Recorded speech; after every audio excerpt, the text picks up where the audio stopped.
hello everyone. As you can see, I'm out on my bike, and today I'm heading up a Monroe. I also want to talk a wee bit about what I've got in my hand here, these cameras, and have a bit of a moan. I'm feeling a bit grumpy this morning. I don't know why. Maybe it's the weather. It rained all the way up, but it's not too bad. There's a wee bit of moisture in there. But anyway, I'm cycling in, I don't know, maybe 10 or 11 kilometres to go up a Monroe. I've been up, I don't know, lots and lots and lots, but in all my years I've never ever tackled it from this route, and I'll talk a wee bit about that as well later on, and how that can spice things up a wee bit. Anyway, let's go on a bit further, and yeah, I'll bring you back a bit further up the glen. Oh, cattle grid. Oh.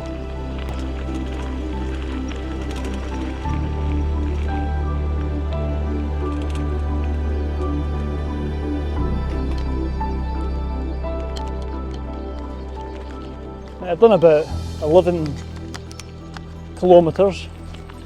Still a bit damp. I'm still in a mood. I don't know what's wrong with me today. I was working down south this week, and I didn't get in until about 10:30 last night.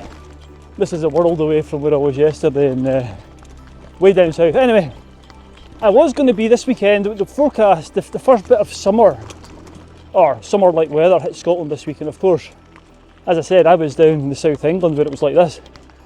It was like 13 degrees in London, but 22 in the West Highlands this week, and there was one forecast at the start of the week saying that weather was going to continue into the weekend, but it's not. I've brought it back up with me, so it's a bit dank. But anyway, the plan had been to go wild camping, but as you can see, the clouds down, and that's the forecast right across Scotland. So it's a last minute decision to come here. It's quite a local glen. If you haven't guessed, I'm in Glen Amond, and the Monroe I'm going up is at the end of the glen, up to the left, Benahee, which I'm looking forward to because I've never come this way. I'll spice it up a wee bit, as I said earlier on. It's still nice and atmospheric. It's nicer than being sat at home, that's for sure. I'll come on to what I'm going to be moaning about in full depth later on in the video, but I'm going to head up here. I have been up here before, not up the hill, but I have done a wild camp and a bike packing trip 4 or 5 years ago, so I'm going to head there. But I'm going to leave my bike further down the glen, so I'll bring you back when I'm dropping the bike off. See you in a minute. It's about 15 kilometres from the start point to the point where I was going to be dropping my bike to start the hike up the Monroe at Benahee. But it's a lovely glen, as you can see here. Even when the mist's down, it's very atmospheric and well worth a visit in its own right. Oh right, I am at the point where I'm going to leave my bike. As I said earlier, I have been up here before, and I took my bike right up the hill. In fact, I don't know if you'll make it out in the camera. This is the first part of the hill here, and I pushed my bike up. There's a 4x4 track that goes up to the point where I camped at. Beyond that, I have no idea. I'm pretty sure it's going to be pathless. I'm just hoping I'm going to be able to get to the Monroe from this side. I'm pretty sure it will be, but anyway, let's get the bike away. I'm going to padlock it to this. Yeah, just padlock it to the fence here. Then we'll get going. I'm going to, I know there's a wee rock from when I camped. There's a wee rock up there, so I'm going to have a coffee. I think I've got about 300 metres to ascend. What have I done so far? So far I've done 15 kilometres and ascended about 240 metres. I'm just under 400 metres in altitude, and the Monroe is 900 and I don't know, 930 or something. So anyway, let's get sorted here. I'll report back in a wee while. It can always be a bit of a faff getting the hiking gear ready after being on the bike for a wee while, but that's what I did, and I was soon all ready to head up the Monroe. Oh, right. You can just about see this first hill. It's almost coming out of the mist now. What height am I at? Yeah, as I said, with 370, 380 metres, so let's get up here. I'll see if we can get a coffee up there, but the weather is on the slide. It's yeah, it's not getting any better, put it that way. It's not doing much for my mood.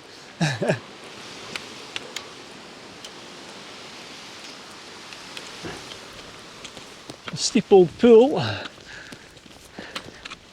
Lovely that. Oh yeah. Oh, right. Oh. As I said, it's a steep old pool. Just thought I'd give you a quick, I don't do this all the time, but every now and again I will, rundown of what I'm wearing and why I'm wearing it. Mainly to do with the trousers. So we're into spring now, it's nearly summer actually. And I was going to be wearing I've got some Revolution Race trousers which I like, but the material's not very stretchy. It's quite thick, which is good in some situations, but it also means it doesn't dry as quickly. So these Jotner trousers are quite light, a wee bit stretchy for cycling as well. It just makes them more comfortable and they'll dry out quicker. I do have over trousers if the rain gets any heavier. I had my old fleece on, my Vaporise Rab fleece, the green one with my about 20-year-old North Face gilet. Got a couple of buffs, I've got my cap, and this is I call this my second waterproof jacket. It's a bit older, so in really bad weather it's starting to let the rain in, but in less rainy weather, shall we say, days when it might be showery, it's perfectly adequate. So I've got that. I've got my gaiters on. The reason for that is once I get up off this path, I'm not sure, but I'm almost certain there's no path from there to the summit. So the gaiters will help with the heather, stopping that falling into my boots and what have you. I've got some Salomon boots on, old ones, base layer. What else have I got? I've got spare hats, goggles, sunglasses, gloves in the bag. Another thing which is really important is I've sprayed everything freshly this morning with permethrin, because I'll be going through heather. There's a good chance there'll be ticks trying to crawl onto me, but they ain't going to go very far when they come across that chemical. So there's a wee rundown for you. I'm still going to talk about these cameras later on as well. Wait until I'm in a better mood.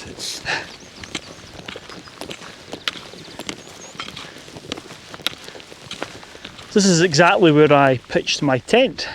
This is called Dundorney Hill. 640 metres. That's the summit up there, and you get lovely views from here. Honestly, you do. Where the camera's perched, there's a wee table, which is where I cooked my tea on that frosty bike packing trip that I did. I'll put a link to that video at the end or in the description. But anyway, I'm going to stop and get a coffee here before heading off into the unknown, which is part of the excitement of this. Part of the excitement, going to places, or going up ways, or up to hills that I haven't been up before. Well, I've been up this one loads, but you know what I mean, going up a new route. I think I think it's important. I think the book by, is it Nan Shepherd, about the Cairngorms, talks a lot about that, about sometimes it's the journey round the hillside or getting to know the mountain isn't necessarily going to the top and back down. I know you can't do that with every hill, but yeah, I've come to this one today and I'll explain a bit more why I didn't go camping in Glencoe or Torridon today and the reason I've come here in a wee bit. And I will talk about my moan about cameras, marketing, capitalism and money in a wee while. But just now, let's get a coffee on.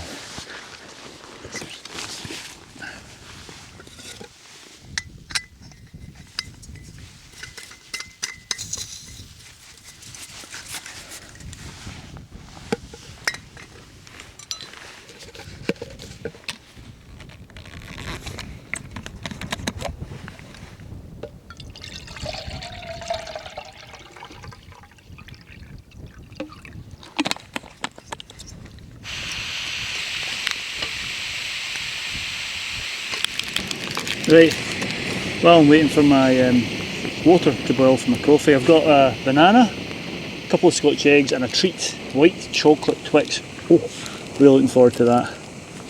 But yeah, why did I not go wild camping? Well, I think I alluded to it earlier on. This cloud has moved in across the whole of the country, and the views I'm getting now would have been the same as the views I would have got in Glencoe or Torridon. The only difference is I would have had to drive for 2-3 hours to get there. I only had to drive for 20 minutes to get here. So I'm getting my same fix, even if I'd driven 2 or 3 hours. But that's Scotland for you. Of course, when you go to these places, I mean, this is a beautiful area as well, don't get me wrong.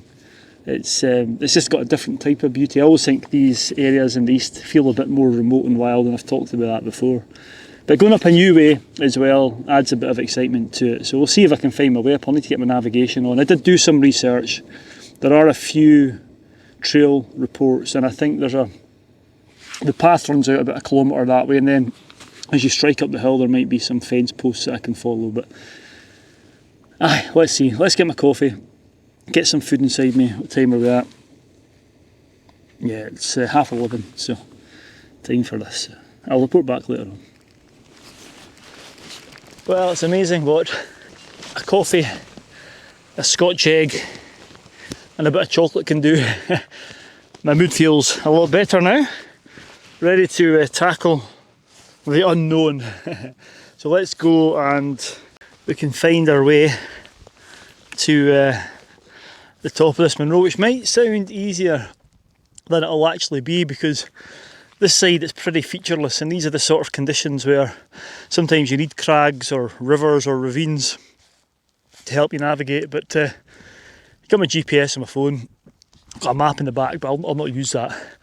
I might use it for practice, but I'll probably just use the phone GPS today. But I tell you what, it is every now and again there's more light hitting the hill, which sometimes indicates it's clearing. So it's not forecast to clear, but let's see. Right, we'll report back in a wee while.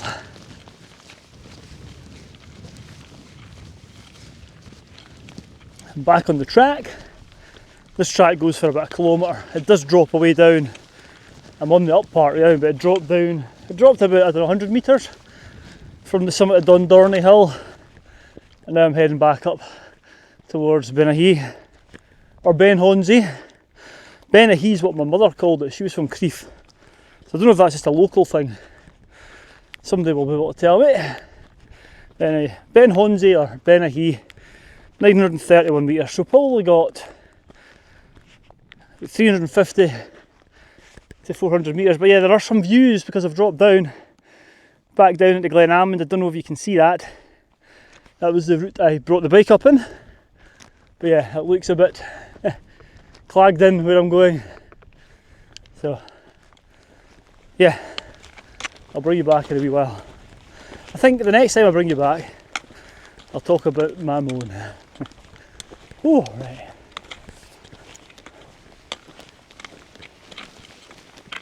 That's me arriving at the end of the track, so I will be going off route shortly. I just wanted to, as I promised I would do, have my little moan now, and I am feeling a bit better because I've eaten and had my coffee, so it probably won't be as bad as what it would have been had I talked about it earlier. But my issue is, I've got 2 cameras recording. I've got my big camera there, and I've got my newer camera here. This is my new action cam. And my issue is more with action cams. Well, I suppose it's with anything really. It could be cameras, could be gear, but I got that camera, the action cam. It's a DJI 4, Action 4, and it's been great, don't get me wrong. The main reason I got it was because I could get a wireless transmitter without putting a wireless receiver, without adding a transmitter onto it for days when it's wet. But that isn't the issue. That's a good thing. That's a really good point. I'm glad I bought it for that. But what I have been slightly disappointed in is the image quality.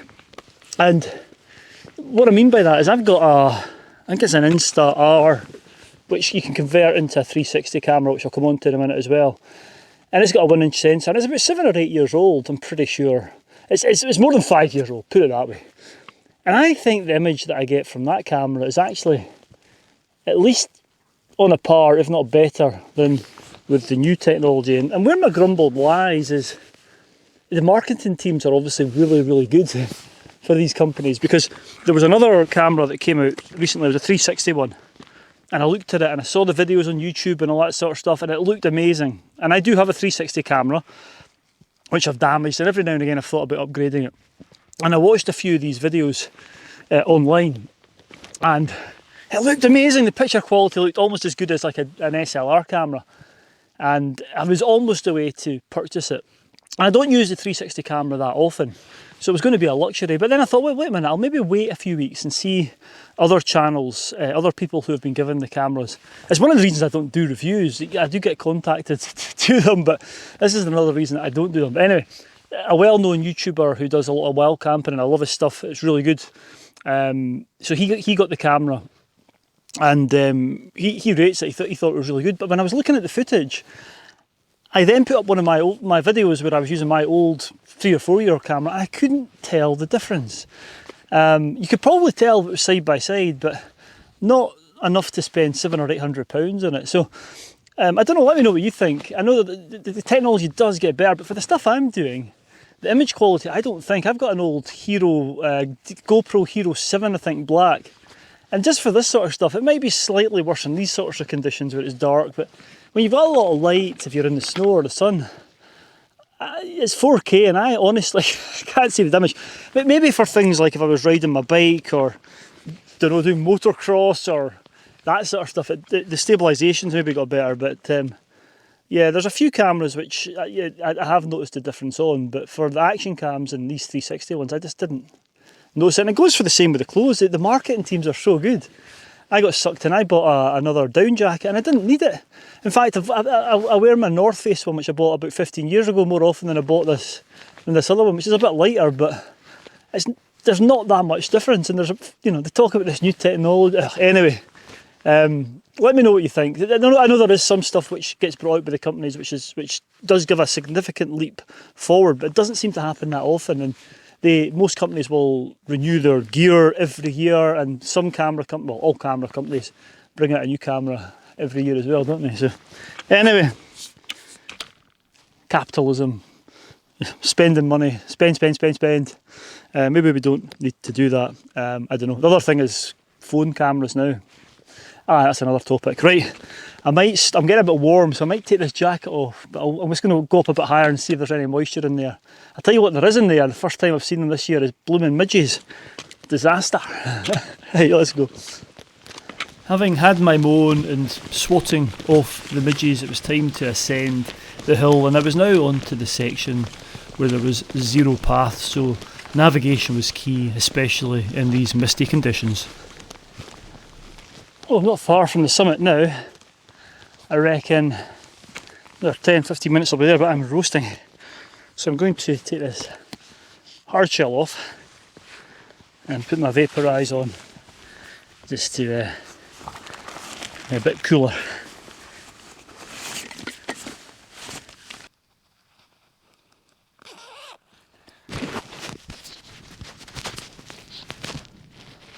Yeah, so yeah, not far from the summit, and it's been quite nice. Sometimes when you do these routes where there's no paths, it can be thigh deep heather, but as you can see, it's quite mossy, short grass, which is lovely. Not many peat hags or anything like that. Quite nice walking. I think it'll be quite nice coming down this way. And it's clearing a wee bit. Don't know if you can make it out. I might have got lucky. He says it's clearing just as the clag comes in, but it does look like there's a chance that we might get some views if we're lucky. But anyway, let's get going. I think I should be at the top. I don't know whether I'll do a bit of camera at the top or not, because usually it's quite busy at the top of Munros. So if there's people there, I'll probably not. But I will report back when I leave the summit if it's busy.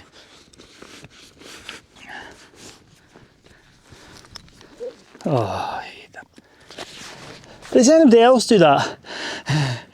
When you're picking your rucksack up, you inadvertently stand on the strap and it shortens it. And you have to readjust it. Or is it just me that keeps on doing that? No, that's a pain. Right, let's go. Oh, up to the top.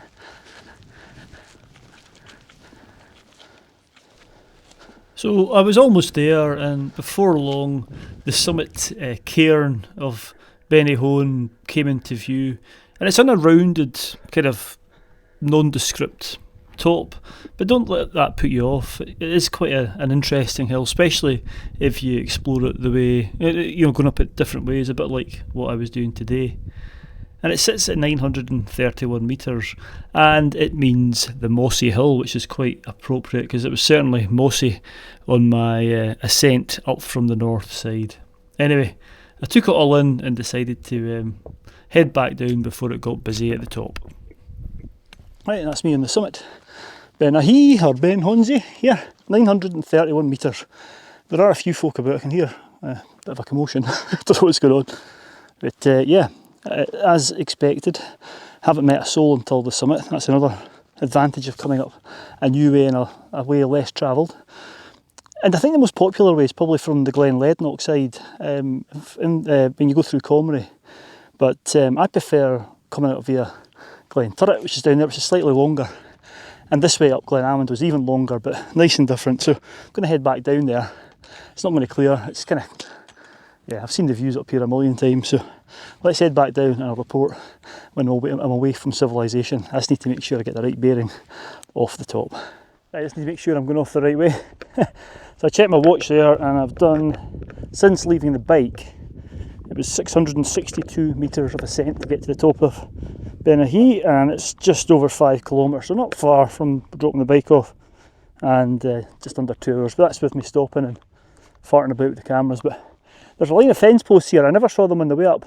As I said, the description that I read did mention them, so I'm going to follow them down a wee bit and just see if they take me in the same direction. But often, coming off the summits, I've done it many times, just taking a slightly wrong bearing, or not taking a bearing on my, looking at the phone or the compass, and just heading off, thinking I'm going in the right direction, and figuring out quite a while later that I'm going in completely the wrong direction. So it's always worthwhile just taking a second or two to make sure you're going in the right way.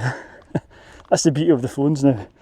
Anyway, one thing I would say about the phones is just make sure you download the maps, because you often don't get signal, so you wouldn't be able to access them unless you've downloaded them onto your phone. The rest of it works off the satellites. So yeah, just a wee tip of the day, because you don't want to be lost up here. You can see it's pretty featureless like that.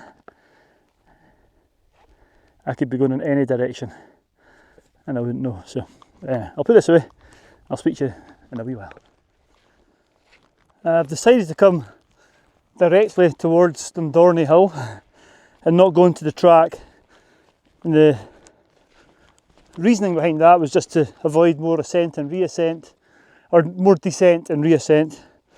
I'd be dropping down, I don't know, it was about 100 metres, so about another 100 metres of ascent on, but it's pretty pathless and pretty boggy. I'll show you.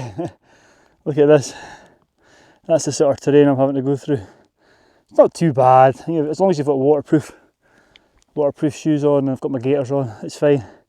So yeah, maybe a long cut for a shortcut, if you know what I mean. Right, let's keep trudging through this bog of bogginess. The bog of bogginess has now turned into a peat haggy of hagginess. Big peat hags like this. These can be a nightmare to navigate in, but it's not too wet. There's been a few bits which have been really, really wet, but when it's relatively dry, like it is at this point, it's actually quite nice to go through. You can see where all the deer have been as well. Look at the deer prints there, and the hoof prints in the peat. So I just need to try and get through here without any too much drama. That's me back at Dundorney Hill, just over the back there, and just here's where I had my coffee. So back onto the track now. 6 of one and half a dozen of the other, really. I think it might be easier just dropping down onto the path and sucking up the extra descent and ascent, as opposed to trying to cross the bog and the peat hags. Not too bad, but it's a bit more energy sapping. So yeah, I suppose it's, yeah, so do you want to do more ascent, or do you want to be fair, up and down in the peat hags is probably more ascent, I don't know. Right, back onto the track now. You're just there, and steeply down to the bike, to my trusty steed, waiting for me down in the glen. And then it's a lovely cycle, as I know too well, down Glen Almond. That's the route I took on the way back when I did my crossing Scotland trip from Fort William to Perth a few weeks ago. Of course, the weather, if you watched that video, the weather was slightly different. So if you want to see what Glen Almond's like in all its glory, go back and have a look at that video. But anyway, I'll maybe put a link to that video in the description as well. Looking forward to getting back to the car and back home. I'm back down now. When I say I'm back down, I'm under the cloud and I'm getting views, which is lovely. Look at this. There's Dundorney up there on the track I've come down, but you can see down Glenalmond there. And then up this way is beyond these hills here. There's two hills. I've not been up that one, but there's Corbett's up this way. But over here it drops down into Loch Tay, and beyond that you can sometimes see not Schiehallion, Ben Lors, and that's the way I came when I cut over. I wild camped just over the back there about a month and a half ago when I was, as I said, when I was doing my Scotland crossing, and woke to a white capped Ben Lors. It was lovely. But anyway, yeah, let's get back down to the bike and I'll do a wee bit to camera there, a final bit. But yeah, it does feel, I've said this before as well, this area here, I know it's about 12 or 13 kilometres back that way, and I can get to Loch Tay going that way, but it just feels really remote and not many people come up this way, so it does have that wild remote feeling, although it's, as I said, I'll be home within the hour I think once I get to my bike. It's lovely, it's just nice, and just got that remote feeling. Look at that, isn't that wonderful? Right, let's get back to the bike.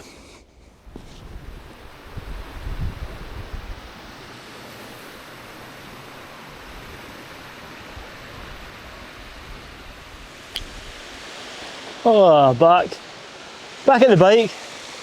I don't know if you can see through the railings or beyond me. The sun's actually starting to come out almost on these Corbett's at the top of the glen, and Dundorney's starting to clear, which is sod's law. But yeah, it's been fantastic. Nice to get out. As I said, it was kind of a last minute decision because I wasn't going to go wild camping through the west coast. Plus my wife had she was on call, not on call, she was called into her work last night, which had she been at home I might not have come. But seeing as there was nobody in the house, I've come out and I've really enjoyed myself, even though I was a bit grumpy earlier on. So yeah, I'll put the stats up. I'll put the stats up of the cycle in, how long and ascent, and then I'll do a separate one for the hike, and then one for the stats for going back, so you know how long it took. But yeah, wonderful. Let me know what you think of the cameras as well. If you think the technology's slowly progressing, but they're not, you know, is it worth however much you pay for these cameras? Action cams, £400, £500, and the bigger cameras even more. I don't think it is, not on a yearly basis to change them anyway. I might just be being a bit stingy there, I don't know. Let me know what you think. Same with gear. Do you change your gear all the time? I certainly try and get a good few years out of it. I mean, this thing must be about 20 years old. I'm not talking about some of my other clothes that I've got at home, which my wife keeps trying to get me to chuck out. But anyway, right, I'm going to end the video here because I don't think you need to see me cycling back down the glen. As always, stay safe out there. Thanks for watching, and I'll see you next week, hopefully, for another adventure. Woo. So all that was left to do now was the wonderful cycle back down Glenalmond. And I'd just like to apologise for continually calling the hill Benahee when it is Benahone or Ben Hornsey. That was just my mind being tired and not thinking about what I was saying. But anyway, hope you enjoyed it, and I'll see you next week.